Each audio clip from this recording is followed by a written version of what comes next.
Now, for more on one particular industry that is very eager to open, we go now to our Pam Seatle. Pam.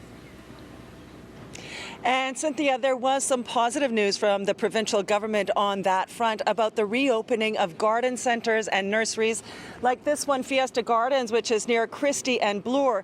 Now, while the Premier did not announce anything specific, he did suggest that they will be able to reopen soon, which will be a crucial step for an industry that banks most of its business on this very small spring window. Nothing is better, than going to the garden centre, grabbing some plants, going in the backyard and planting the flowers. I said the same thing at Cadna. It's good for mental health. It gets people outside. We need to get going. So just stay tuned. Good news is coming for the garden centres.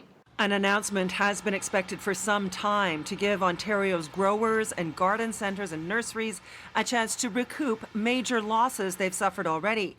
This picture is of Easter flowers from Niagara that had to be dumped because they couldn't be sold. So for industry insiders, it's a bit disappointing that Premier Ford hasn't yet pulled the trigger, but it's a step in the right direction. Pam, this is a vital time for garden centres. They do 80% of their sales 6 weeks of business. Their biggest weekends, of course, Mother's Day and the long weekend. If they don't get these sales, those plants are going to go to the compost pile. Our Frank Ferragini is not only Breakfast Television's resident gardener and owner of a large garden centre, Bradford Greenhouses, he's also a spokesperson for Landscape Ontario, the trade association representing the industry. He says this is an $8 billion industry, and he's been working with the Ontario government to come up with a plan to reopen these businesses, many of which are small and family-owned. Right now, there's about $450 million worth of plants waiting for the spring season. And really, where are people going to get their plants safely? And will these greenhouse growers have access to market? During the Easter season, millions of dollars of plants have already been lost. And those guys there really didn't have a home.